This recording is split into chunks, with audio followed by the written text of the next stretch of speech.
अस्सलाम वालेकुम पाकिस्तान, आप देख रहे हैं जीत की सोच में। हूं हसन लियाकत। आज पहला क्वालिफायर खेला गया पेशावर और मुल्तान सुल्तान के माबेन, जहां पर मुल्तान सुल्तान ने पेशावर ज़ल्मी को तरने वाला समझ के फाइनल में जगह बना ली। पहले बैटिंग करते हुए पेशावर की टीम 146 रन पे ढेर हुई, जहां पे कप्तान बाबर आजम की तारीफ आज भी करना होगी, जो कि टॉप स्कोरर रहे 46 रन के साथ। उनको एक बड़ी ज़बरदस्त बॉल पड़ी जॉर्डन की जानिब से और उसके बाद पेशावर का हाल देखने वाला था। 146 रन बना सकी पूरी की पूरी टीम पेशावर, और हारिस ने कुछ रन किए, लेकिन इसके अलावा तमाम तर बैटर्स आज हमें फेल होते हुए नजर आए। अगर बात की जाए मुल्तान सुल्तान की, तो मुल्तान सुल्तान की जानिब से उसामा मीर 2 विकेट लेने में कामयाब हुए, क्रिस जॉर्डन 2 विकेट लेने में कामयाब हुए, और पूरी की पूरी बॉलिंग लाइनअप मुल्तान सुल्तान की आज जो विकेट्स थे उनकी भूख में थी, और यही वजह है कि 146 रन पे पेशावर की सारी टीम ढेर होगी। जवाब में जब मुल्तान सुल्तान ने बैटिंग का आगाज़ किया तो उनकी ओपनिंग पार्टनरशिप बड़ी अच्छी रही। यासिर खान ने आज निस्फ सेंचुरी की, रिजवान एक गलत शॉट लगा के आउट हुए, लेकिन उसके बाद उनका काम पूरा किया।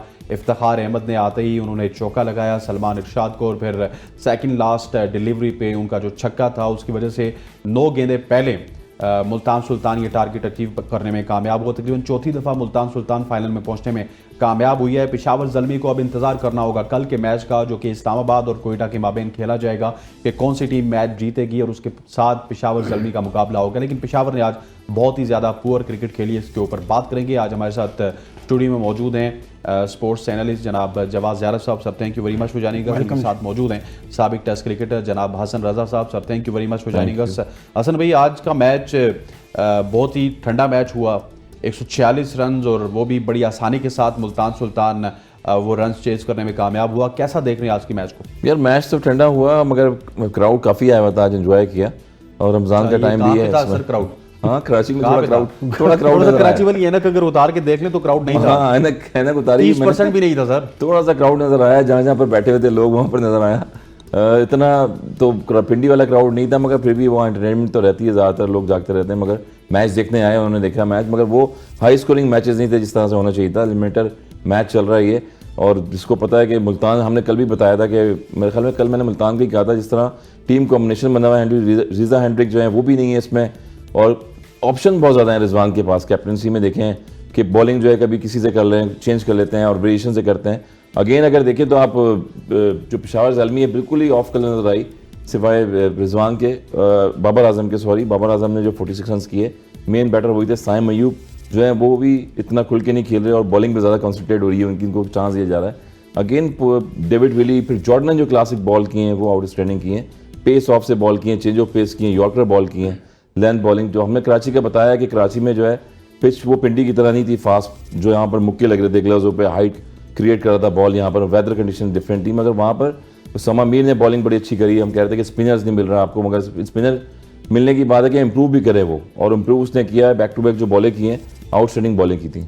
Sir finally Multan Sultan final में पहुंच चुकी है, 7 विकेटों से उसने शिकस्त दी पेशावर ज़ल्मी को, और जो यासिर खान है उनकी निस्फ सेंचुरी ने आई थिंक काफ़ी काम आसान किया है मुल्तान सुल्तान का। बिस्मिल्लाहिर्रहमानिर्रहीम। सही कह रहे हैं आप। मेरे ख्याल में Multan Sultan from the of side ही ना आज बहुत अच्छी लगी। प्लान बहुत ज़बरदस्त था, जो प्लान वो गेम में लेके आए। आज उनका प्लान इतना एक्सेलेंट था कि उन्होंने ना शुरू में आते ही बॉल किया विकेट टू विकेट। हालांकि उनको बाबर आजम की स्ट्रेंथ जो है वो है उनकी लेग से, वो फ्लिक बहुत अच्छा खेलते हैं, बहुत अच्छा, मतलब उनकी ऑफ द पैड्स वो बहुत अच्छा खेलते हैं। लेकिन मुल्तान का बेसिक आइडिया ये था कि उन्होंने बॉल ऑफ स्टंप के बाहर बिल्कुल भी नहीं करना। बॉल उन्होंने किया विकेट टू विकेट, और वो कोशिश में थे कि किसी तरीके से एक आधी बॉल मिस हो जाए और बाबर के पैड पे लगे and we can get him out. लेकिन ओवरऑल आप इस मैच के अंदर देखेंगे कि ये जो बेसिकली मुल्तान ने किया ना, ये थोड़ा रिस्की था। इस मैच में जितने फाइन लेग पे चौके लगे हैं, मेरे ख्याल में आपको कम ही देखने में मिलते हैं, लेकिन वो इस वजह से लग रहे थे क्योंकि उनका प्लान ये था कि स्ट्रेट रहना है, लेकिन वो स्ट्रेट में कभी कभी आप थोड़ी सी लाइन मिस करते हो तो आपको चौका लगते हैं। लेकिन the plan was excellent. Risky था येस, लेकिन एक्सेलेंट प्लान था। Coming to the innings from Yasir की इनिंग्स बहुत अच्छी लगी। बार बार मेंशन करता रहा हूँ कि यार ये उन प्लेयर्स में से हैं जो कि आपने भी पिछले मैच में हमने डिस्कस किया था उस्मान खान के बारे में। This boy is another somebody जो हम काफ़ी अरसे से, काफ़ी सीजन से देखते आ रहे हैं इस लीग के अंदर, लेकिन वो बेचारे को प्रॉपरली चांस कभी मिल नहीं पाता, और जब मिलता है तो 20, 25, 30 रन ज़रूर करता है, अच्छा लगता है, लेकिन कभी भी कंसिस्टेंटली चांस नहीं मिला। आज एक बड़ा मैच था, क्वालिफायर था, आपकी टीम डायरेक्ट फाइनल में जा रही थी। पहला बॉल बहुत ही टेंटेटिव खेले, बीट हुए, लेकिन दूसरे बॉल पे जिस तरह उन्होंने छक्का मारा तो मेहरान मुमताज़ को, वो पूरा का पूरा मोमेंटम एक छक्के से ही उसने शिफ्ट कर दिया। तो एक्सीलेंट नॉक, और बहुत अच्छा खेले और अलॉन्ग द ग्राउंड खेले, और आज उनकी इनिंग्स बहुत अच्छी लगी। And I think as much as I like Saim Ayub, I understand Saim को ना आज की इनिंग से कुछ सीखना चाहिए, specially the way Yasir play today. आज विकेट उस तरीके का नहीं था। हाँ मगर अच्छा खेला यासिर ने, आप देखिए ना 7 बाउंड्री लगाई और 1 छक्का लगाया, बिल्कुल ऐसा ही है। और एग्जीक्यूट किया अपनी इनिंग्स को।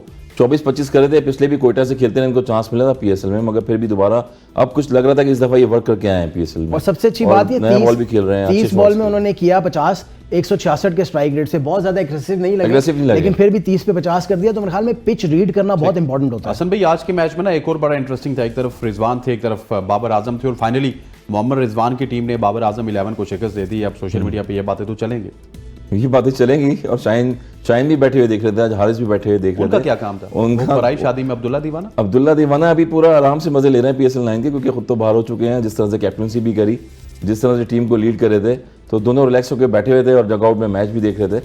अगेन जब बाबर आजम का कंपटीशन रिजवान से है, तो स्लैजिंग भी चलती रही ड्यूरिंग द पिच। देखा होगा कि कभी थ्रो कर रहे थे रिजवान की तरफ रनिंग में, रनआउट के लिए, तो आपस में एंजॉय भी कर रहे थे। मगर जो मैं बता रहा हूँ, जिस तरह से मुल्तान सुल्तान को लीड कर रहे हैं रिजवान, आउटस्टैंडिंग। उनका जो माइंड है ना पूरा वो गेम में रहता है, और उनको पता है कि बैटिंग में 120 बॉल हैं, मैंने किस तरह से अपने बॉलर से यूटिलाइज करनी है। और बॉलर का यही था कि उन्होंने जब टर्निंग किया, चेंज ऑफ पेस वो बहुत ज़बरदस्त था।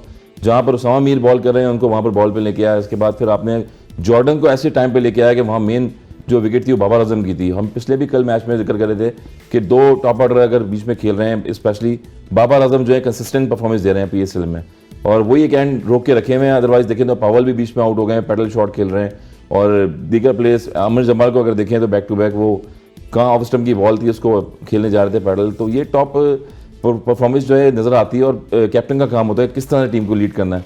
तो मेरे ख्याल में पेशावर ज़ल्मी जो है बिल्कुल ऑफ कलर नजर आई बैटिंग में। अगर 170 रन होते तो फिर डिफेंड कर सकते थे, मगर 147-46 रन नथिंग, इतने ज़्यादा जो सर इफ्तिखार अहमद की एंट्री ना अब बड़ी धमाकेदार हो गई है। एक तो उनकी फैन फॉलोइंग भी बहुत ज़्यादा है, और जो ही ग्राउंड में आते हैं तो चाचा चाचा के नारे भी लगते हैं, और फिर वो छक्के चौके भी उसी तरह मारते हैं। सबसे अच्छी बात मुल्तान की इस बार यही है कि उनका जो 5वें नंबर का प्लेयर है, जो इफ्तिखार अहमद है, he is been the impact player of the tournament. हर मैच में आए, और बाकी किसी टीम के पास 5वें नंबर का प्लेयर नहीं है। बिल्कुल बिल्कुल सही कह रहे हैं, और स्पेशली पाकिस्तानी तो है ही नहीं। सब 100% right, this is where I was coming, कि पाकिस्तानी प्लेयर 5वें नंबर पे कोई ऐसा इम्पैक्ट प्लेयर नहीं है जिस तरह का इफ्तिखार अहमद है। एंड इस पूरे सीजन के अंदर उन्होंने आउटस्टैंडिंगली परफॉर्म किए। मेरे ख्याल में बाहर एक आधा मैच के अलावा वो हर मैच में उन्होंने रन्स किए। और वो जब भी आते हैं, सबसे अच्छी बात इफ्तिखार की क्या लगती है कि इफ्तिखार जब पिच पे खेलने के लिए आता है तो ऐसे लगता ही नहीं है कि विकेट कुछ मैटर कर रही है, क्योंकि उनका बैट इतना अच्छा, इतना साउंड है वो विकेट के ऊपर, कि वो मिडिल इतना अच्छा करते हैं, पावर इतनी इनके अंदर है कि विकेट मैटर ही नहीं कर रही होती है। कि इफ्तिखार खेल रहा है, बाउंड्री मैटर नहीं कर रही, इफ्तिखार खेल रहा है, विकेट मैटर नहीं कर रही। तो माशाल्लाह this is good sign for Pakistan, and मेरे ख्याल में Iftikhar has had a very very very good tournament. और वो तो डिजर्व भी करते हैं, जो पीएसएल में 5वां नंबर खेल रहा है वो तो अब डिजर्व करता है कि T20 में भी उसको, नेशनल टीम में भी वही नंबर मिले, ऊपर नीचे ना किया। देखिए वहाँ पे असलन थोड़ा सा प्रॉब्लम ये हो जाती है ना कि समहाउ जब आपके ऊपर से 2-3 प्लेयर्स आउट हो जाते हैं ना, तो कोई इनके दिमाग में, हमारी जो मैनेजमेंट है, जो कोचिंग स्टाफ है, इनके दिमाग में डाल देता है नहीं इफ्तिखार को नहीं भेजना। This is not how things work. बजाय अटैक करने के आप ऊपर से अटैक करें और नीचे भेज दें प्लेयर को। आपने कभी देखा है मिसाल के तौर पे, let's talk about England, I understand कि वो बेसबॉल खेलते हैं, वो उनकी और फिल्म है, लेकिन द पॉइंट इज कि कभी आपने देखा है कि वो कहें यार हैरी ब्रुक को नहीं भेजना या बटलर को नहीं भेजना, या फॉर दैट मैटर किसी वोक्स को नहीं भेजना, स्टोक्स को नहीं भेजना। एग्जैक्टली वो कोई नाइट वॉचमैन थोड़ी भेजेंगे यार। दे गो विद द फ्लो। उनको पता है 20 ओवर की गेम है, जितना उनका बल्लेबाज, जो तगड़ा बल्लेबाज है, जितनी ज्यादा बॉलें खेलेगा उतना बेहतर है। और टू फिनिश दिस आर्गुमेंट, मेरे ख्याल में Iftikhar Ahmed with all due respect is not Asif Ali. वो हिट एंड मिस नहीं है। आसिफ अली के पास 2-4 शॉट्स हैं और वो मारेगा, इसके पास पूरी शॉट्स हैं। ये ऑफ पे खेलता है, ये लेग पे खेलता है, ये स्कूप कर लेता है, ये रिवर्स स्वीप कर लेता है। तो मेरे ख्याल में ऐसे बैट्समैन को अगर उसकी 5वीं बारी आ रही है, एग्जैक्टली, और 5वें नंबर पे जब आपकी बारी आ रही है तो उसको बारी करवाएं। ठीक हो गया जी। Let's have a look at the batting card of Peshawar Zalmi, जहां पे आपको नुमाया नजर आएंगे बाबर आजम। लेकिन आज कल भी हमने बात की थी कि बाबर आजम के फेल होने के बाद क्या होगा, और यही देखने को मिला कि बाबर आजम के फेल होने के बाद पेशावर ज़ल्मी एक बार फिर फेल हुई है। साइम अयूब टॉप ऑर्डर पे सिर्फ 1 रन बना सके, 4 गेंदों पे विली का शिकार हुए। बड़ा खूबसूरत कैच किया यासिर ने, डेट वाज ए ट्रैप, और जिस पे वो फंसे। बाबर आजम 46 इन 42 डिलीवरी स्लो, इस वजह से बाबर आजम के दूसरे एंड से विकेट्स गिरे ही जा रहे थे। हारिस 22 बनाए उन्होंने 14 गेंदों पे। हसीबुल्ला फेलियर, हसीबुल्ला के लिए ये बड़ा वाइटल चांस था कि हसीबुल्ला को पीछे आगे पीछे 5-6 गेम्स मिली हैं, लेकिन एक आध मैच में 30-35 इनफ नहीं होंगे। 3 रन बनाए 5 गेंदों पे। TKC once again it's bad PSL season for TKC. Tom Kohler Cadmore जो कि 24 रन बनाए 24 गेंदों पे। पवल की बात कीजिए तो पवल 12 रन बनाए 11 गेंदों पे। वॉल्टर 14 रन बनाए 11 गेंदों पे। जमाल आउट हुए, क्लीन बोल्ड हुए। अब्बास के हाथों 1 रन बनाया। और इसके साथ साथ अगर बात की जाए वुड की तो वो 7 गेंदों पे 14 रन, और ये बड़े वाइटल थे। अगर ये 7 गेंदों पे 14 रन ना आते तो बड़ा मुश्किल हो जाता पेशावर ज़ल्मी के लिए। हसन भाई, सवाल ये है कि बाबर आजम आज फिर एक बार फिर 40 रन बना के नुमाया रहे, लेकिन जो ही क्रिस जॉर्डन का वो जादुई गेंद, आउटस्टैंडिंग बॉलिंग, आउटस्टैंडिंग डिलीवरी थी, बाबर को भी पता नहीं चला और एकदम से क्लीन बोल्ड हो गए। क्रॉस द सीम किया वो। और बड़े बॉलर को हमेशा बड़े बॉलर बैटर्स को बड़े बॉलर्स बॉल करेंगे तो ऐसे ही करते हैं टेक्निक से। आउटस्टैंडिंग बॉल की, ऑफ स्टंप उनको की, समझ भी नहीं आई। पेस से यूज़ किया उनको, क्योंकि ये बॉलर इंग्लिश कंडीशन में काफ़ी खेले हुए हैं। इंग्लिश कंडीशन में ये होता है कि आप पेस को जो है ऑफ करते हैं, कभी सम बॉल तेज़ करेंगे, कभी स्लो करेंगे। उन्होंने बाबर आजम को हटते हुए देख लिया था क्रीज से, इसी वजह जो है उनको यॉर्कर बॉल की, लेंथ बॉलिंग। तो ये क्वालिटी बॉलिंग है। और फिर बैटिंग में अगर बात करें पेशावर ज़ल्मी में, हारिस देखें वो भी अभी लंबी स्कोर नहीं कर पा रहे हैं बीच में, 25, 24, 23 रन। तो इनिंग को जो है एग्जीक्यूट करना पड़ता है। एक टाइम पे जब खेले थे, सेट खेले थे बाबर आजम के साथ, मगर एडवांस में सुपरस्टार बना देंगे तो यही होगा। सुपरस्टार तो सबको बनाया हुआ है, इतने चांसेस दिए हैं। सुपरस्टार बनने के लिए अभी कुछ टेक्निक भी यूज़ करनी पड़ती है। अगर आप पैडल शॉट मारते रहेंगे, हारिस का हमने वही बताया, जैसे मोहम्मद आसिफ शॉट खेलते हैं लेग स्टंप पे, वही उनका भी यही शॉट है। एक फाइन पे उन्होंने एक पिछले प्रीवियस बॉल पे शॉट खेला है, उसके बाद वो एज निकाला, थर्ड मैन पे कॉर्ड बैंड हुए। तो ऑफ साइड पे जितनी क्रिकेट खेलेंगे आप उतना सिक्योर रहते हैं, उसमें एज लगने का खतरा नहीं होता और आपको क्लीन हिट मारनी पड़ती है। अच्छे बॉलर में आप जो है वो जब शॉर्ट सिलेक्शन रखेंगे तो ज़्यादा रन कर पाएंगे। तो वहाँ पर स्ट्रगल किया उन्होंने, और टर्निंग पॉइंट यही था कि 22-23 रन की, वहाँ से अगर पावल भी आए थे, वो अगर 20-30 रन और करते तेज क्विक, तो मेरे ख्याल में 160-70 रन होते और उस पर फाइट कर सकते थे। सर, अगर बात की जाए बाबर आजम की आउट होती है एक दफ़ा फिर पेशावर की जो बैटिंग है वो फ्लॉप होती हुई नजर आई, और ये कहना दुरुस्त होगा कि बाबर चलता है तो पेशावर दौड़ता है। अगर बाबर आउट होगा तो पेशावर बिल्कुल रेंगना स्टार्ट कर देता है। बिल्कुल 100% राइट। मेरे ख्याल में बहुत देर कर दी मेहरबान आते आते। मैं कब से इस बात को कर रहा हूँ कि बाबर आजम जब तक स्कोर करता रहेगा ये टीम चलती रहेगी, और कोई भी टीम चलती रहेगी। मैंने लास्ट टाइम भी कहा था कि कराची के साथ भी यही प्रॉब्लम थी कि बाबर को सपोर्ट कोई कर ही नहीं पाता था, और अब जो पेशावर है मेरे ख्याल में उस भी कोई सपोर्ट कर नहीं पा रहा। लेकिन आज की जो सबसे ज़्यादा अफसोसनाक बात है वो मुझे ऑनेस्टली साइम अयूब का जो आउट होना ना वो लगा। देखिए, आपने इस बात को समझना है कि कराची का विकेट जो है, it's not Multan, it's not Pindi. Wicket थोड़ा सा डिफरेंट है, थोड़ा सा स्लोअर साइड में विकेट। और फिर सबसे बड़ी बात यह कि आपके सामने इस वक्त T20 वर्ल्ड में T20 का बेस्ट बॉलर बॉलिंग कर रहा था। David Willey has the best record around the world इस वक्त जो T20 क्रिकेट खेल रहे हैं। तो आपको कभी कभी ना अच्छे बॉलर को रिस्पेक्ट देनी पड़ती है। आपने पहले ही ओवर में डिसाइड कर लिया नहीं भाई मैंने छक्का मारना है। अब डेविड विली इज समबडी के जो बहुत ज़्यादा पेसी नहीं है। हमको समझना ये है कि वो 125, 130 बहुत अच्छी बॉल करेगा तो 130 पे जाएगा, नहीं तो 120 करते हैं, वेरिएशन से बॉल करते हैं। इवन सब वेरिएशन के अलावा भी ना उसका पेस 125 पे घूम रहा है। तो जब 125 पे वो पेस पे बॉल कर रहा है, जब बॉल आपको अंदर आ रहा है तो इसका मतलब है कि आपका ball has to be bat के बिल्कुल मिडिल में लगेगा और अच्छी बैट कनेक्ट होगी तभी बॉल बाहर जाएगी। आपने देखा कि वो बॉल कितना अंदर कैच हुआ क्योंकि उस पे पेस नहीं था। तो आपको कभी कभी ना बॉलर को रिस्पेक्ट देना पड़ता है और विकेट को देखना है। विली जैसे बॉलर एग्जैक्टली अच्छा कैरियर हो। देखिए यासिर का देखें, जिस तरह से यासिर ने भी ऐसी चिपिंग की है, शुरू में आके थर्ड मैन बैकफुट पंच उन्होंने खेला और विकेट स्टंप्स कवर करके अपने ऑन साइड पे जो शॉर्ट ऑफ लेंथ बॉलिंग मिली उसको पुल किया। तो आपको वो अब सही कह रहे हैं कि एक टाइम आपको रिस्पेक्ट देनी पड़ती है, उसके बाद आपने प्रॉपर शॉट। एग्जैक्टली, अगर आप उसको विकेट नहीं देंगे ना विली को, तो मेरे ख्याल में मुल्तान बैकफुट पर चला जाएगा। आप मुझसे भी पूछ रहे थे ऑफ एयर के उसामा का क्या रीजन है, उसामा इतना बेहतर परफॉर्म क्यों कर रहा है? क्योंकि इसको ऊपर से बहुत सपोर्ट मिल रही है। आज मोहम्मद अली अच्छी बॉलिंग कर रहा है लेकिन David Willey is bowling outstandingly, और वो जो ऊपर से प्रेशर बनाता है जब बैट्समैन नीचे आता है उसामा को खेलने के लिए, तो उसको पता चलता है यार 2 या 3 विकेटें ऑलरेडी गिरी हुई है और उसामा भी शेयर होता है और बैट्समैन ऑलरेडी बॉक डाउन होता है। तो मेरे ख्याल में डेविड विली को इसको देख के खेलना चाहिए था। साइम से मैं थोड़ा डिसअपॉइंटेड हूँ। और हारिस की अगैन बात करें, अगैन वो 20-22 रन करेंगे। आज मैं रमीज भाई को सुन रहा था कमेंट्री के अंदर, रमीज भाई कह रहे थे कि यार मुझे कभी कभी इसको देख के ना हारिस को रोने का दिल करता है क्योंकि इतना टैलेंट है इसके अंदर लेकिन इसकी कंसिस्टेंसी बिल्कुल नहीं है। 20 रन करेगा, 18 रन करेगा, हसन भाई ने भी कहा 20-25 रन करेगा उसके बाद आउट हो जाएगा। This is not going to take you far. यानी कि जब एक बैट्समैन प्रॉपर शॉट खेल रहा होता है तो 20-25 थोड़े और ऐड करे उसमें। एग्जैक्टली, रसन भाई आज यूं करेगा कि उसमें क्या होता है कि उसमें आप थोड़ा सा अपने लिए खेलते हैं, थोड़ा सा wait for the ball, loose ball का वेट करते हैं उसके बाद। और बाबर आजम जैसे बैटर्स आपके साथ खेल रहे हैं तो वो टर्निंग पॉइंट था एक पार्टनरशिप। बिल्कुल ऐसे। और आपने आखिरी बात करता जाऊंगा इसके ऊपर, क्या नाम है इनका, हारिस के ऊपर। लास्ट बात कि इनको अपनी ऑफ की गेम और स्पेशली अपनी ड्राइव जो है ना इसको थोड़ा बेहतर करना पड़ेगा कि ये जो इन्होंने आज इस बॉल पे आउट हुए ना, खड़े खड़े आउट हुए, फीट मूवमेंट बिल्कुल जीरो थी, बॉल हल्का सा बाहर को बिल्कुल निकला है लेकिन क्योंकि फीट ही नहीं चल रहे थे, जगह जगह पे खड़े खड़े आपने पोक कर दिया और वो कॉट बिहाइंड हो गए। तो मेरे ख्याल में बाबर आजम पे स्कोर करेगा, साइम स्कोर करेगा तो ये टीम चलेगी, वरना ये टीम में मुझे मुश्किल लग रही है। और सबसे बड़ी डिसअपॉइंटमेंट इस साल की टीकेसी है। TKC बहुत बड़ी डिसअपॉइंटमेंट है सर। थोड़ा सा यासिर के हवाले से बात कर ले। यासिर खान कोयटा की जानिब से भी खेले, उस तरह मौके नहीं मिले, यहाँ पे उनको मौका भी मिल रहा है। और आज उन्होंने इंटरव्यू में ये भी कहा कि मैं बाबर आजम के पास गया कि बाबर भाई मुझसे बड़े रन्स नहीं हो रहे, 30-25 में कर रहा हूँ। तो बाबर ने मुझे समझाया कि आप स्ट्राइक रोटेट पे फोकस करें तो आपके रन ज़्यादा हो सकते हैं। और वो कल रात को बात हुई और आज उन्होंने अप्लाई किया और 50 भी लगाई और इस वक्त धूम मची हुई है यासिर की। देखिए नो डाउट इतना बड़ा बैटर जो है पाकिस्तान का और नंबर 1 बैटर जो है पूरी दुनिया में, बाबर आजम आउटस्टैंडिंग खेल रहे हैं। क्रिकेट जिस तरह से खेलते हैं वो, तो कुछ गाइडेंस दी है, कुछ टिप्स दिए हैं, तो उन्होंने अप्लाई किया है। और प्लेयर यही होता है कि अगर किसी को कुछ बताएंगे वो ग्राउंड में जाके अप्लाई करे तो उसका जो रिजल्ट है यही आएगा जो यासिर के पास आया। यासिर का ताल्लुक भी जो है बन्नू से है और पिंडी में खेलते रहे काफ़ी क्लब क्रिकेट। हम भी क्लब क्रिकेट जब खेलते रहे यहाँ तो पिंडी में देखा है वो बड़े रन्स करते रहे, बड़ी मेहनत करते हैं। एटलीस्ट 150, 400, 500 छक्के जैसे आसिफ अली है वो नहीं मारते, थोड़ी टेक्निकली क्रिकेट खेलते हैं। और वो टेक्निकली क्रिकेट आज नजर आई कि जितनी प्रैक्टिस उन्होंने की हुई थी पिछले 20 साल, तो मुझे भी मुलाकात हुई काफ़ी, तो मैंने उनको ये बताया कि बॉल स्ट्राइकर होना चाहिए, आपको सिलेक्शन ऑफ द बॉल खेलना चाहिए। तो आज वो मुझे काफ़ी अर्से बाद इम्पैक्ट इनिंग नजर आई, उसकी मेहनत जो है वो नजर आई कि कुछ वर्किंग कर रहे हैं अपने साथ। और यही चीज़ थी कि बाबर आजम ने अगर उनको बताया है तो नो डाउट उन्होंने उस पर ही वही कॉन्सेंट्रेट किया, कवर पे खेला, बैकफुट पे पंच किया, चिपिंग करते रहे, जब मिडिल ऑफ द बैट आगे बैट से तो उसके बाद ऑन साइड पे भी खेला। यही इक्वालिटी चीज़ होती है कि कोई बड़ा प्लेयर आपको बता रहा हो ऐसा जो रन्स मशीन हो, बाबर आजम, और उससे आप छोटी छोटी चीज़ें पिक कर लें तो आपके लिए काम आती हैं। तो मेरे ख्याल में आज आउटस्टैंडिंग इनिंग खेली उन्होंने, 30 बॉलों पे 50 रन किए। Is one of the player.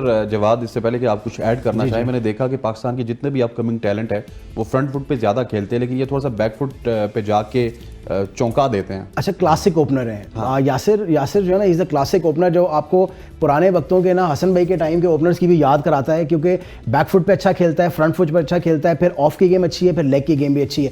लेकिन मैं सिर्फ ये इस एक इनिंग्स पे नहीं कह रहा हूँ, ट्रस्ट में मैंने आपने जिस तरह जिक्र किया कि कोयटा में भी खेले, अब यहाँ भी इनको अपॉर्चुनिटी मिल रही है। I was thinking to myself कि कल को ये ना हो कि यासिर अपना आने नया जो है वो उस्मान खान बन जाए। अगर आप उसको अपॉर्चुनिटी नहीं देंगे, को ग्रूम नहीं करेंगे, तो ये ना हो कि कुछ आने वाले वक्तों में आपको नया उस्मान खान नजर आए। अभी ये जवाब भी देखिए, मैचेस तो उनको मिल रहे हैं ना अभी, जैसे कोयटा फ्रेंचाइज ने दूसरी फ्रेंचाइज में आ गए हसन भाई, लेकिन आगे की बात कर रहा हूं, आगे की, मगर ये इनिंग तो खेली है उससे कॉन्फिडेंस आता है। 50 आप कर रहे होंगे, खेल रहे हैं इसमें। मैं थोड़ा सा ऑनेस्ट बात करूंगा कि आपके जो यासिर खान है या इस तरह के प्लेयर्स हैं ना जो कि ओपनिंग स्लॉट में, उनका अभी तक 1-2 साल में मुझे कोई फ्यूचर नजर नहीं आ रहा। देखिए बिल्कुल सही है, लेकिन ये बात मेरे ख्याल में हसन भाई से, मैं इस पे हसन भाई का भी पॉइंट चाहूंगा। आपको याद होगा हसन भाई जब मिडिल ऑर्डर में, अगर आप पॉइंट चाहते हैं तो मुझे ब्रेक लेने दें। चलें आप ब्रेक लें, मैं उसके बाद थोड़ा सा इन डेप्थ एनालिसिस करेंगे। खवातीन हज़रात, यहाँ पर वक्त हुआ चाहता है एक शॉर्ट सी कमर्शियल ब्रेक का। ब्रेक के बाद आएंगे तो यासिर खान के हवाले से भी बात करेंगे और फिर कराची के क्राउड के हवाले से बात करेंगे, जो कि हसन भाई को तो बहुत ज्यादा नजर आया लेकिन हमें इतना ज्यादा नजर नहीं आया। स्टे विद अस।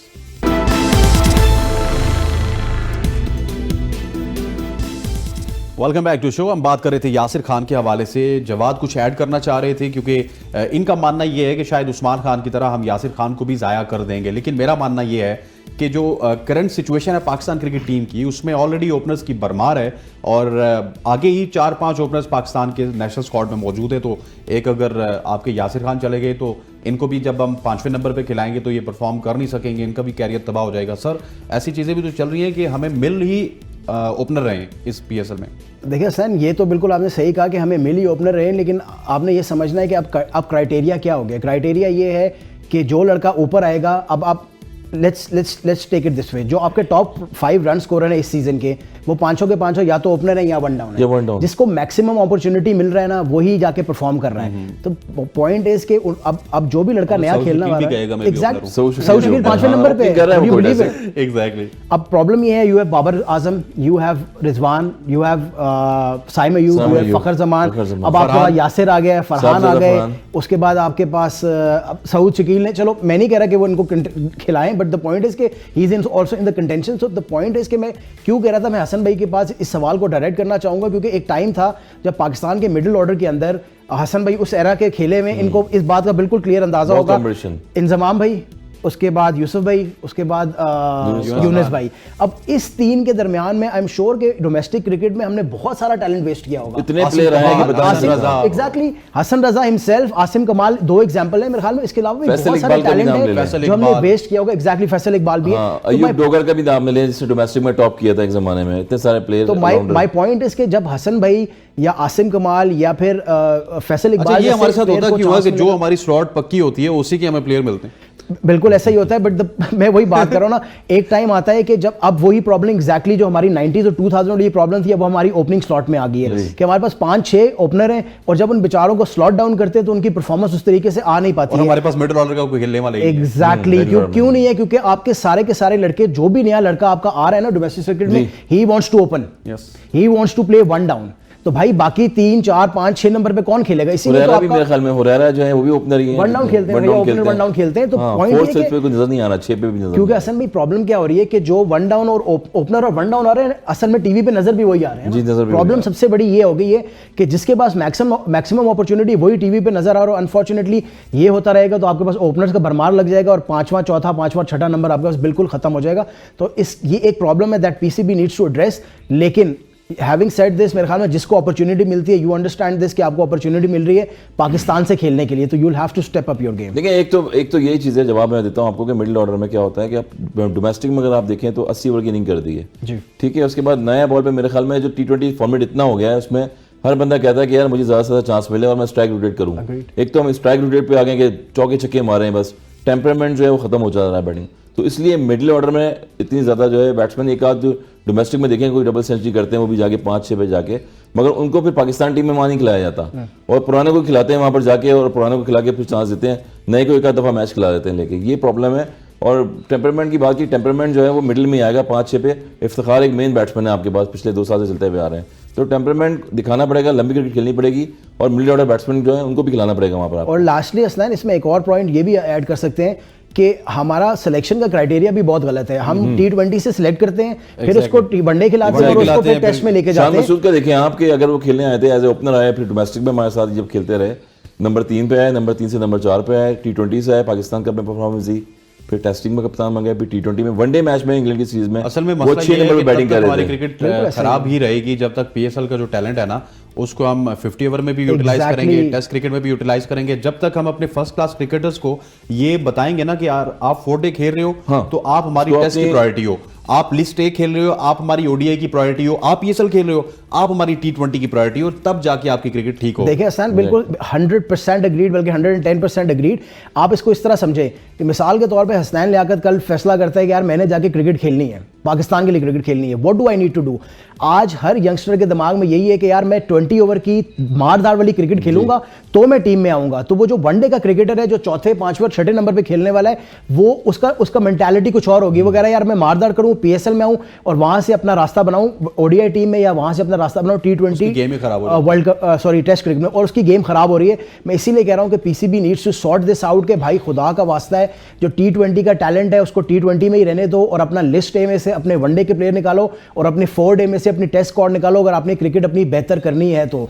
मैं ये नहीं कह रहा कि T20 खेलने वाला हर प्लेयर जो है वो ODI नहीं खेल सकता, लेकिन ये है कि हर प्लेयर जो T20 वाला है वो ये भी नहीं है जरूरी कि वो खेलेगा ही खेलेगा। तो आप डिफरेंशिएट करना सीखें और अपना लिस्ट को प्रायोरिटी दें। आपका नंबर था, लेकिन सवाल फिर मैं जवाब से करूंगा क्योंकि सवाल वही है कराची वाला। सर जी, कराची में एक पैथेटिक पिच, इस तरह के मैच के लिए पैथेटिक थी। यहाँ पे हमें आदत पड़ गई ना 210 220 वाली विकेट की, ठीक है जी। उसके बाद उसी तरह का क्राउड, मतलब कि कोई अटेंडेंस नहीं है ग्राउंड में और 30% क्राउड भी ग्राउंड में नहीं था। मतलब it's a play of PSL। आप दुनिया को क्या मैसेज दे रहे हैं कराची में मैच रख के और इस तरह का खाली ग्राउंड दिखा के। यहाँ पे अगर 300 रन भी बन जाते हैं ना तो कोई थ्रिल नहीं होनी थी क्योंकि क्राउड ही नहीं है। बिल्कुल हसनैन, बहुत ज़्यादा डिसअपॉइंटिंग है कराची का क्राउड का टर्न आउट। मैं आज एक जगह पढ़ रहा था कि PCB को चाहिए कि वो अब ऊबर वालों से रब्ता करे और लोगों को घरों से जाके पिक करके लेके आए। यही एक अपॉर्चुनिटी रह गई है कि लोगों को ग्राउंड में लेके आएंगे। नहायत ही डिसअपॉइंटिंग। अगर मुझे ये पता नहीं था होता कि आज का मैच कराची में हो रहा था तो मुझे लगता है शायद हम दुबई में या अबू धाबी में मैच हो रहा है। इस किस्म का डिसअपॉइंटिंग क्राउड था वहाँ भी क्राउड। एक्चुअली माय पॉइंट यार वहाँ पे भी कुछ ना कुछ टर्न आउट जरूर होता है, लेकिन बहुत ही ज़्यादा डिसअपॉइंटेड। मुझे समझ नहीं आ रहा कि क्या प्रॉब्लम है। आज लोगों ने शुरू में क्या एक्सक्यूज है स्टैन कि जी ट्रैफिक बहुत ज़्यादा जैम होती है, इनका ट्रैफिक का निज़ाम ठीक नहीं है, ग्राउंड में लोगों को लाने का तरीका सही नहीं है, आसानी नहीं पैदा कर रहे। भाई अब क्या प्रॉब्लम है? अब तो रात को 9 बजे मैच है। जो भी ऑफिस का आपका क्राउड है, जो भी आपका स्कूल्स का क्राउड है, जो भी आपका बाहर मतलब दुकानों वाला क्राउड है, दैट गोज होम एट अफ्तारी के टाइम। तो अफ्तार के बाद आप लोग क्यों नहीं आ पा रहे? मेरी समझ से बाहर है।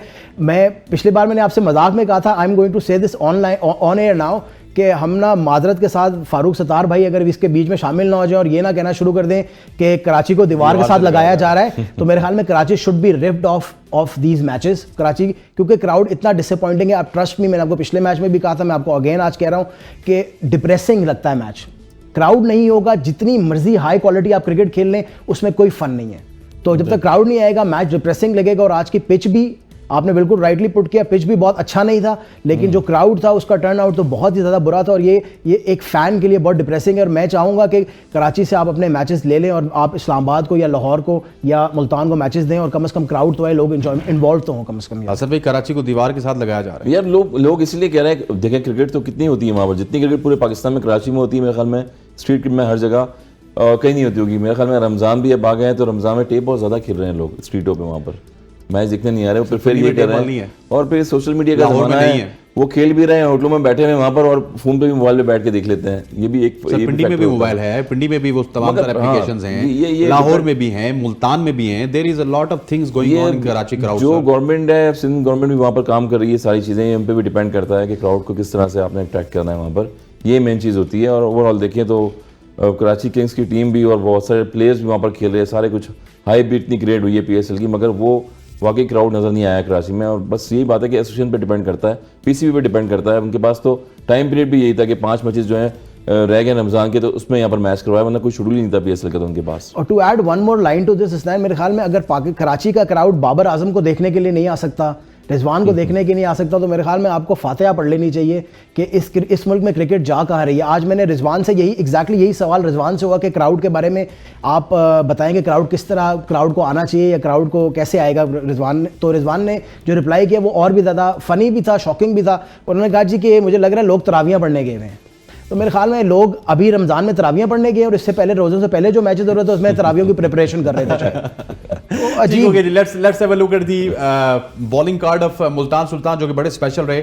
Usama Mir man of the match भी रहे। 4 ओवर्स में उन्होंने 2 विकेट्स हासिल किए, 16 रन दिए। फिर क्रिस जॉर्डन ने भी कमाल की आज बॉलिंग की है। अगर स्टार्ट की जाए तो डेविड विली से 4 ओवर्स में 31 रन दिए, 1 विकेट हासिल किया। खुशदिल शाह 2 ओवर्स में 20 रन दिए, आज खुशदिल इंक्लूड हुए, लेकिन कोई बैटिंग में जोहर तो इनके नहीं आ सके, लेकिन बॉलिंग में इन्होंने दिखा दिए। अली ने 2 ओवर्स में 13 रन दिए, 1 विकेट ले ली। जॉर्डन ने 4 ओवर्स में 28 रन दिए, 2 विकेट लिए। उसामा मीर 4 ओवर्स में 16 रन दिए, 2 विकेट्स लिए। इफ्तिखार के भी बीच में 2 ओवर्स रह गए, जिसमें उन्होंने 9 रन दिए। और अब्बास आफरीदी 2 ओवर्स में 21 रन दिए, 1 विकेट हासिल की। There is a lot of bowling variety in this Multan Sultan. और हसन भाई, क्वालिटी प्लेयर्स हैं इनके पास। आप अगर इनकी बॉलिंग में भी देखें, इनकी बैटिंग में भी देखें, दोनों बैलेंस। ये वो ओवरसीज प्लेयर्स हैं जिनको हम PSL में देखना चाहते हैं। मतलब आप विली का नाम ले लें, आप क्रिस जॉर्डन का नाम ले लें, आप चार्ल्स का नाम ले लें, ये तमाम तर वो प्लेयर्स हैं जो कि हाई रैंक प्लेयर हैं, जो IPL भी खेलते हैं और जो डिफरेंट लीग्स भी खेलते हैं। आउटस्टैंडिंग, नो डाउट, पूरा अपना 100% दे रहे हैं वो, जिस तरह से उनको सिचुएशन मिली है यहाँ पर कराची में। जबकि बैटिंग पैराडाइज पिच है और लो बाउंस भी रह रहा है, स्पिन भी था। देखें आप, खुजल से भी करवाया अपने बॉल बीच में, उसामा मीर भी ब्रेक कर रहे थे, आज रन कर रहे थे। यही चीज़ होती है। फिर अब्बास पे आऊँगा कि अब्बास जो है आउटस्टैंडिंग बॉलिंग कर रहे हैं, जहाँ उनको मौका मिलता है पेस प्रोड्यूस करके, change of pace, yorker length पर बॉलिंग कर रहे हैं। तो जॉर्डन जैसे बॉलर्स हो गए, विली हो गए, उनको देख के पिक भी कर रहे होते हैं चीज़ें, तो ये इंपॉर्टेंट है। और ओवरऑल देखें तो कैप्टनसी अगेन मुल्तान सुल्तान, रिजवान के पास बहुत ऑप्शन है। हमने पहले ही बताया कि स्पिनर पे भी, फास्ट बॉलर भी जैसे अटैक करते हैं वो, और टीम का कॉम्बिनेशन बड़ा आउटस्टैंडिंग बनाया उन्होंने। Jawad, excellent team they have. We talk about bowling और बैटिंग, उनके पास ऐसे प्लेयर्स मौजूद हैं जो कि स्टार स्टडीड भी हैं और परफॉर्मर भी हैं। देखिए, they might end up losing some games, लेकिन मेरे ख्याल में PSL की जितनी भी टीम्स हैं उनमें सबसे ज़्यादा कंप्लीट टीम है इनकी। आप पूरे बॉलर हैं, मैं पहले भी मेंशन कर चुका हूँ, पूरे बॉलर हैं, पूरे बैट्समैन हैं, पूरे ऑलराउंडर हैं। आपने एक चीज़ नोट करनी है कि लास्ट सीज़न आपने देखा था जिस तरह Ehsanullah was a breakthrough पिछले साल एहसानुल्लाह का था बहुत बड़ा, उसके साथ अब्बास बहुत अच्छे कर रहे थे, उसके साथ उसामा बहुत अच्छे कर रहे थे, और डेविड विली तब भी टीम के अंदर थे। इस साल उन्होंने क्या किया है, इस साल they brought in Chris Jordan as well. तो आप समझे कि मुल्तान की टीम वो टीम है जो हर साल ना अपना एक पीस जोड़ के ना अपनी टीम परफेक्ट करती जा रही है। I am shocked by the selection of some of the other franchises, जैसा कि हमने अभी आप थोड़ी देर पहले मेंशन किया था पेशावर के भी। पेशावर के जो ओवरसीज कैटेगरी में सिलेक्शन है वो तो मेरी समझ से बाहर है। मतलब आज जो उन्होंने लोकल भी समझ से बाहर हैं, लोकल भी, और जो उन्होंने वॉल्टर को सिलेक्ट किया है, मेरे ख्याल में दोनों मैच मैंने 2 मैच उनके देखे, and to be very honest to you, he looks a very very average cricketer to me. Pace उनकी बॉलिंग का 120 22 25 पे वो बिल्कुल बॉल पेस कर रहे नहीं था हैं ये और सेमी के बैटिंग रिश्तेदार में तो भी नहीं है। अब आप आई डोंट यासिर ने जिस तरह खेला है उनको चिपिंग की है, जैसे आपने छोटा एक Exactly. बम्सर भी मारी थी मेरे ख्याल में, वो भी 125 पे किया होगा जिस एग्जैक्टली तरह और से खेल आप रहे ये थे। समझे कि मैं आपको पहले दिन से ये बात कर रहा था कि पेशावर का जो इससे स्क्वाड तो है ना वो बेहतर मेरी उमैद समझ आसिफ नहीं था। इससे बहुत बेहतर उमैद उमैद आसिफ आसिफ था, बेहतर। इससे बहुत बेहतर था खुरम शहजाद जो आपने बेंच पे बिठाया हुआ, he would have been a better bet than him. My point is कि वकास नवीन मकसूद, अरशद नवीन इकबाल कम से कम कंपेटिटिव वकास। बॉलिंग देखिए, नवीन के- खुरम शहजाद रिसेंटली खेल के आए हैं अभी, वो जिस तरह से रिदम में आगे बॉल कर रहे हैं, एटलीस्ट पेस पे से बॉल कर रहे होते हैं। देखिए सर, नवीन के जाने से पेशावर को डेंट तो जरूर लगा है, ठीक है। हो सकता है कि आज 147 में नवीन भी कुछ खास कर ना पाते, लेकिन ये कि टीम कॉम्बिनेशन टूट गया। अगर आज नवीन अवेलेबल होते तो पॉल वॉल्टर नहीं खेल रहे होते, आसिफ अली खेल रहे होते और प्रॉब्लली आपका एक और लड़का खेल रहा होता डोमेस्टिक का, जो कि प्रॉब्लली खुरम शहजाद होता। क्योंकि नवीन चला गया तो वो सारा का सारा स्ट्रक्चर ही उनका हिल गया और उनको पॉल वॉल्टर को खिलाना पड़ा और उसकी वजह से फिर उन्होंने अपना खुरम शहजाद को भी और एमल खान को भी बाहर करके उन्होंने आज सलमान इरशाद पे बैट सलमान किए। इरशाद बट को द पॉइंट इज के वन डायमेंशनल सिलेक्शन कभी भी नहीं चलेगी। So hats off to Multan Sultan for the way they pick their team. और सबसे अच्छी बात यह है कि उनके बॉलर्स ने they stuck to the plan today. उन्होंने 1 इंच भी बॉल इधर उधर नहीं की, बैक ऑफ द लेंथ भी किया और शॉर्ट बॉल भी की, लेकिन हर बॉल जो उन्होंने की, आप रिव्यू करें पूरे मैच का,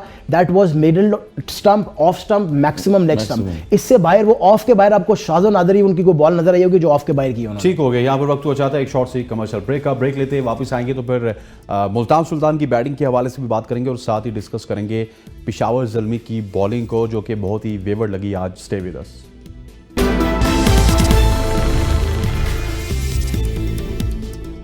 वेलकम बैक टू शो। अब हम बात करेंगे मुल्तान सुल्तान की बैटिंग के हवाले से और ज़रा उनका बैटिंग कार्ड देखेंगे, जहां पे ओपनिंग शराकतदारी भी बहुत ही अच्छी हुई मुल्तान सुल्तान की, जिसमें कप्तान रिजवान भी रन बनाते हुए नजर आए, फिर यासिर खान जो कि इससे पहले चिप इन करते हुए नजर आते थे, उन्होंने भी 50 की। ये है बैटिंग कार्ड मुल्तान सुल्तान का। Yasir 54 in 37 deliveries, Rizwan 15 in 21 deliveries, Usman Khan once again got not out in 36 in 28 deliveries, Charles जो कि आउट हुए, जॉनसन चार्ल्स 11 रन बना के, थोड़ा सा स्लो थे क्योंकि विकेट भी ऐसा ही था।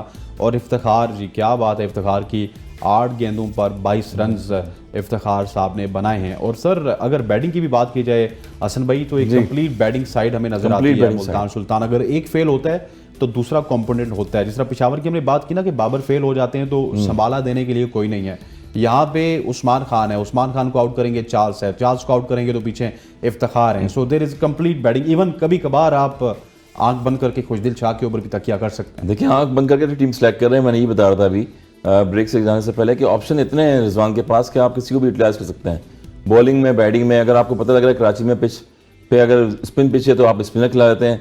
इफ्तिखार आपके पास आ गया ऑप्शन में, खुशदिल आ गया, उसके बाद उसामा मीर तो मेन अटैकिंग बॉलिंग कर रहे हैं आपके। बैटिंग में अगर वही बात है कि उस्मान जो आउटस्टैंडिंग खेल रहे हैं, जैसे भी पोजीशन हो उसमें आगे वो चिपिंग करते हैं, उसके बाद जहाँ उनको बॉलें मिलती हैं ज़्यादा, एक एंड से वो सेफ चलते हैं, उसके बाद फिर सेंचुरी कर दी, 2 सेंचुरियाँ की हैं सीजन में, एक 96 किया, आउटस्टैंडिंग बैटिंग करी ओवरसीज प्लेयर दुबई से। फिर यासिर खान ने जो ऐड किया आज, वो इतना बड़े मैच में, आप सेमीफाइनल का टाइप का मैच होगा, उसमें देखें आप किस तरह परफॉर्मेंस दी है।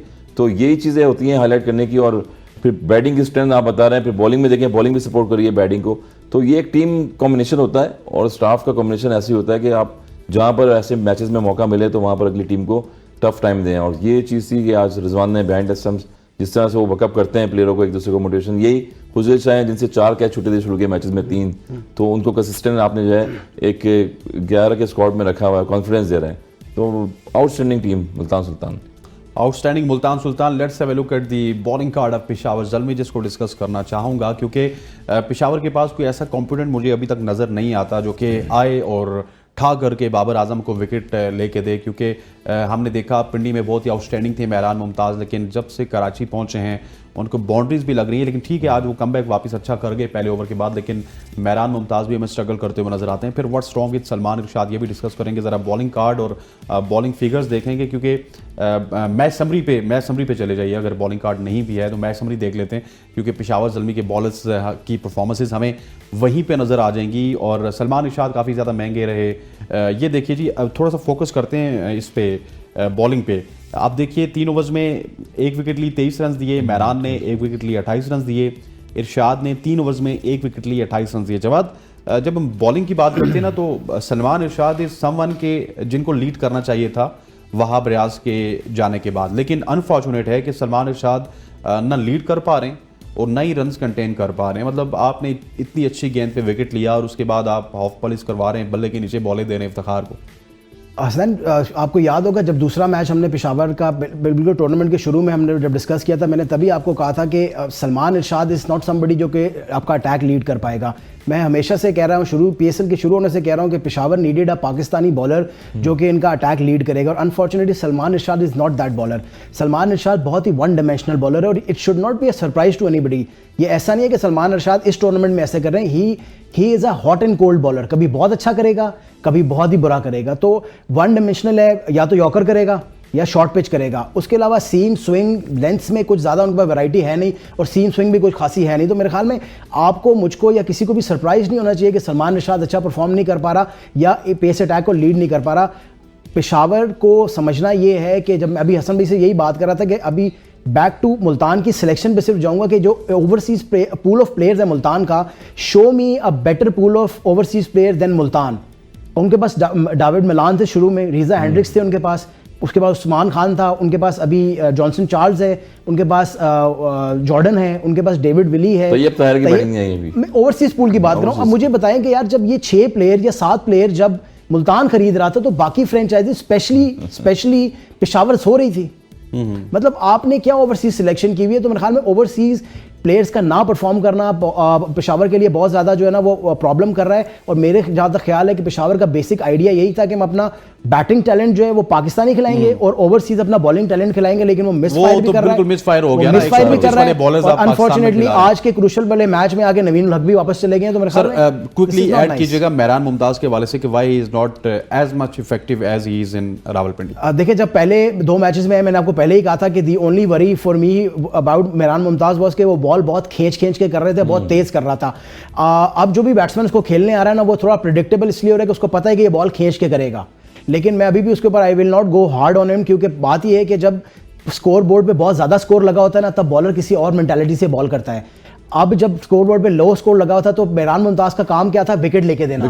तो विकेट देने के लिए आपने क्या करना है? आपको बॉल छोड़नी पड़ेगी। और जब उसने बॉल छोड़ी तो यासिर ने बहुत खूबसूरती से उसको कैपिटलाइज किया। तो मेरे ख्याल में it was a cat and mouse का एक बैटल था, लेकिन यासिर आज जीता है। But I am not writing off Mehran Mumtaz, but the point is कि ये एक लर्निंग है उनके लिए और आगे आने के लिए बेहतरी होगी। Let's have a look at the head to head जी, उसके बाद हम हसन भाई की तरफ चलेंगे। हेड टू हेड कल के मैच का देख लेते। कल एलिमिनेटर नंबर 1 खेला जाएगा इस्लामाबाद यूनाइटेड और कोयटा ग्लैडिएटर्स के माबेन। इस्लामाबाद की टीम कोयटा ग्लैडिएटर्स के खिलाफ मैच खेलेगी और अब देखते हैं। कोयटा ग्लैडिएटर्स आखिरी मैच बहुत ही भारी मार्जिन से हार के आई थी। इस्लामाबाद बहुत ही एक ज़बरदस्त मैच जीत के गई है। 19 मैचेस खेले अभी तक इस्लामाबाद और कोयटा ने 9 मैचेस जीते हैं। इस्लामाबाद ने 9 मैचेस जीते हैं, कोयटा ने 1 मैच का कोई रिजल्ट नहीं हुआ। ये वही मैच है जो कि रावलपिंडी लेग का पहला मैच था इस्लामाबाद और कोयटा के माबेन। It's 50-50% of this contest. Sir, कल का मैच बड़ा इंपॉर्टेंट मैच है। इस्लामाबाद, जिस तरह मैं आपको पहले बता रहा हूँ कि बड़ी तगड़ी जीत के गई है आखिरी मैच अपने ही होम ग्राउंड में, जीत के भी गई है, क्वालिफाई भी किया। कोयटा को जहां पे नंबर 1 आना था वहां पे बहुत ही बड़ी शिकस्त हुई। आई थिंक 79 रन से वो हारे और उसके बाद जो है वो टॉप 4 में जगह बनाई, लेकिन बिल्कुल बॉटम पे 106 रन पे पिछले मैच में आउट हुए थे। और ज़ाहिर पता है कि जिस तरह से हमने बताया कि रॉली रोसो वो परफॉर्म नहीं कर पा रहे PSL में जिस तरह से करना चाहिए। सिर्फ एक ही बैटर है, सऊद शकील हो गया, उन्होंने किया था इनिंग्स में। उसके बाद देखिए मिडिल में कोई लंबे रन्स नहीं कर पा रहे। और अगेन एक जो बैड खबर है वो यही है इस्लामाबाद की तरफ से कि कॉलिन मिनरो मेरे ख्याल में नहीं खेल रहे, ग्रोइन इंजरी हुई है उनको, उसकी वजह से भी फैक्टर पड़ेगा। अगेन बिलीव तो आजम खान पे कर रहे हैं, शादाब पे कर रहे हैं, तो कोयटा को अच्छा कमबैक करना पड़ेगा। और मेरे ख्याल में इस्लामाबाद जो है वो शामिल हुसैन में भी हो सकते हैं, जितने सारे इमर्जिंग इतने बड़े मैच में वही जवाब वाली बात हो जाएगी मेहरान के लिए। और कौन है इसमें, और कौन बैठा हुआ है? और भी प्लेयर्स किसी जमाने में गप्टिल है, लेकिन गप्टिल आपको पता है वो आखिरी मैच कहाँ पे खेलेगा? अभी तक तो वो मेंटोरशिप कर रहा है। गप्टिल है तो है, गप्टिल मेरे ख्याल में एलिजिबल भी है। He is not here as a coaching staff. He is eligible to play.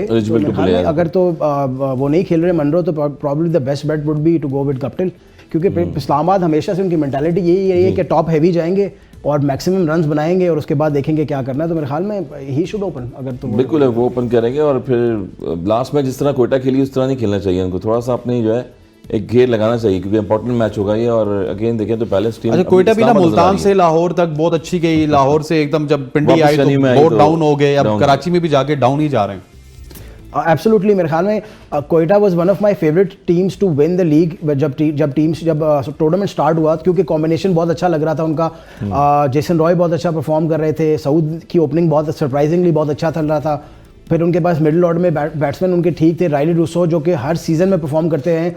This probably is his worst season क्योंकि उसमें वो परफॉर्म नहीं कर पाए, लेकिन टीम कॉम्बिनेशन बहुत अच्छा था। फिर बॉलर पूरे थे। अगैन जो सबसे बड़ी स्ट्रेंथ है पीएसएल की वही है कि वो टीम अच्छा करेगी पीएसएल में जिसकी बॉलिंग पूरी होगी। बैटिंग पूरी होना ना होना इतना ज़्यादा मैटर नहीं कर रहा जितना बॉलिंग पूरी है। तो मेरे ख्याल में कहीं ना कहीं अलॉन्ग द वे ना वो अपना मोमेंटम लूज कर गए हैं। Some of it down to Rilee Rossouw's form, some of it down to Jason रिस रॉयस फॉर्म। हाफिज साहब से गड़बड़ करेंगे ना सरफराज भाई से, जो है जब से बैठाया सर देखें सरफराज भाई को जब से बैठाया आपने दूसरा विकेट कीपर खिला के देख लिया था, क्या किया उसने? आपकी बात ठीक है, लेकिन सरफराज भाई को जितनी अपॉर्चुनिटी मिली हसनैन, मेरे ख्याल में उन्होंने हर मैच में बरकत के लिए देखिए हाफिज कुरान बरकत के लिए रख लेते, आपके रिजल्ट्स अच्छे आ रहे हैं। तिलावत के लिए अगर आप उनको रखना चाह रहे हैं तो फेयर है ना। पुराने कैप्टन है सरफराज, और एसोसिएशन से भी खेलते रहे, कराची से भी खेलते रहे, और खासतौर पर नदीम उमर का जितना उन पे हाथ है तो इसलिए उनको जो है खिलाना चाहिए था, और बरकत के लिए जैसे बताया कि साथ रखना भी चाहिए था। आप लेकिन ये भी समझे ना असल में कि कितना ज्यादा डिसअपॉइंट हो गए होंगे सरफराज से, तब उनको ड्रॉप किया। वरना नदीम उमर तो मेरा नहीं ख्याल है कभी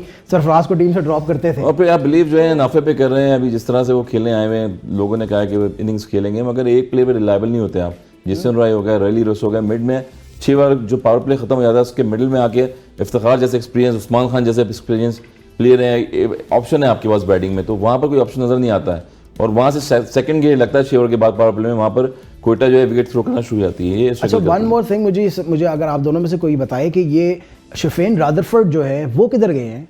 उन्होंने आखिरी मैच जिताया अगेंस्ट कराची जिसमें उन्होंने एंड पे छक्के अनवर अली को मारे, और उसके बाद अगला मैच नहीं खेले, उसके बाद नजर नहीं है। Was he here to play one match only या what is the update? Sherfane Rutherford पहले 3-4 मैच खेले हैं, 2 मैच खेले हैं वो, एक मैच जिताए और एक मैच उससे पहले खेले थे। 2 मैच वो खेले हैं, और अब वो एंड जब क्रूशियल स्टेज आ गई, he is nowhere to be seen. मेरे ख्याल में he was an impact player जो कि कोयटा को आगे लेके जा सकता था, और उनका भी ना होना, अगर तो वो अवेलेबल है तो उनको खिलाना चाहिए। I don't know why is he sitting out, और अगर वो अवेलेबल नहीं है तो this is a worry for Quetta के उनका कोयटा भी और बहुत सारी और भी फ्रेंचाइजीज के लिए कि आपका मेन स्टेजेस के ऊपर आपके इंपॉर्टेंट प्लेयर बाहर चले जाते हैं, किसी ना किसी की कोई ना कोई कमिटमेंट होती है। This is not how you are going to win the tournament, और this is not how PSL जो ब्रांड है वो ऊपर जा सकता है। Exactly, it will hurt, definitely hurt करेगा। हम अनफॉर्चुनेटली हमारा सबसे बड़ा काम क्या होता है कि हम कंपैरिजन करना शुरू कर देते हैं सबसे पहले ना आईपीएल के साथ, कि यार आईपीएल और पीएसएल, भाई there is absolutely no comparison, you no.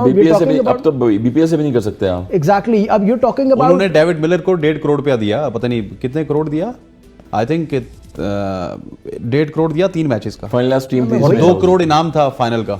मैं वही बात कर रहा हूँ असलैन, द पॉइंट इज कि आप एक तो कंपैरिजन नहीं कर पाते, और दूसरा ये कि आपको प्लेयर्स उनको लेना चाहिए जो कमिट करेंगे पूरे टूर्नामेंट के लिए, तभी आपकी लीग आगे चलेगी, तभी आपकी जो टूर्नामेंट है उसको थोड़ा सा ग्लोरी भी होगी। अगर तो आप इसी तरह कंपैरिजन करने लगे और इसी तरह बीच में लोग छोड़ के जाने लगे तो आपकी टीम कॉम्बिनेशन भी हर्ट होगा और टूर्नामेंट भी हर्ट होगा। सर कल कौन मैच जीतेगा? कल इस्लामाबाद जीतेगा। इस्लामाबाद जीतेगा, वाह वाह वाह, क्या कॉम्बिनेशन बना हुआ है बहुत ज़बरदस्त।